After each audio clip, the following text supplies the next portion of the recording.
African cave system located about 100 feet underground. Paleontologists claim to have found the oldest known burial site in the world. Their findings will be featured in Unknown Cave of Bones, premiering in July on Netflix. Let's take a look. In 2017, my team was conducting excavation at the base of the chute. I'm sitting in the command center, and the scientists down there, the explorers, waved to the camera to get my attention. And then I look down there and I see these little fingers coming out. National Geographic explorer in residence and world-renowned paleoanthropologist Lee Berger joins us now in studio to discuss this discovery and his continued dedication to improving our knowledge of human origins and evolution. Welcome to the show. Thank you for having me. Yes, a pleasure to do so. Okay, so tell us about the lengths that you and your crew who are undertaking this excavation had to go through. I understand that it involved even losing weight. It did for me. The people I select tend to be quite thin and quite small people. This is an extraordinarily dangerous environment. You're 120 meters, like 400 feet back in a cave. You have to go down 100 feet through what we call a chute labyrinth, which is areas with squeezes down to 7.5 inches, lateral movements. You're always moving in a different direction. One of the most dangerous entries to an archaeological excavation in the world. Only 46 people had ever been in there. We were about to publish these burials, these graves that we discovered of a non-human species, and there were questions.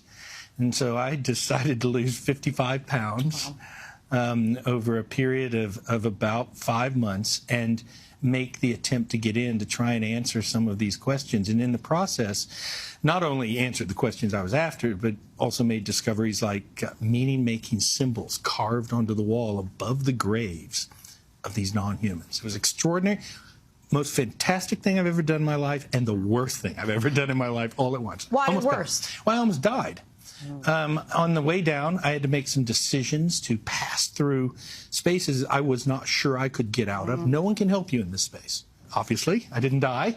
And it was all worth it. And it was absolutely worth it. And of course, we now have announced that this non-human species, with a brain slightly larger than the chimpanzee, 250,000 years ago, buried its dead in a way, until this moment, we thought only large-brained humans and our relatives like Neanderthals did. And so this really changes, for those who do believe in evolution, changes really the thinking on that. It is. It's dramatic because it also, we humans often try to figure out reasons why we're exceptional, why we're different, and part of that's our big brain, we're smart, and we do things like bury the dead. We make art and symbols and meaning-making objects. Those were the things that separate us comfortably from other animals. That just ended.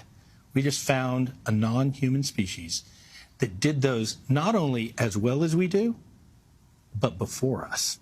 And these symbols date back potentially 241 to 335,000 years ago. That's right. For somebody who's not an expert in anthropology, just give us the magnitude of that. So let me put that in perspective. The oldest art, the oldest sort of meaning-making symbols that we have ever seen come from a coastal cave in South Africa by Homo sapiens, and 78,000 years old. 78,000, that's a long time ago. That's the first time we thought that humans were becoming humans. If these symbols, as we hypothesize, are made by this non-human species, they're not only using their brain better than we were at the same time, but they are carrying with them the sort of cognition of creating meaning. They're thinking about death. They're thinking about the future. They're creating something. Think about that. Now, you are the National Geographic Explorer in residence. That's right. That sounds very official. What does that mean? It's an oxymoron, right? Because if they're seeing me, I'm not doing my job. I spend all my time in Africa. I come back here. What it means is that National Geographic Society, it was the founder of modern human origin studies. And part of my new role in this great new age of exploration and discovery, which I really do think we are living in the greatest age of exploration in this field, is to bring back that central focus, bring it back into society and let the society do good and change the entire field and world, because it's our story. This is the story of us. Your excitement is contagious. I feel excited about this time. Thank you so much, Lee, for joining us. We want to let our viewers know that you have a book.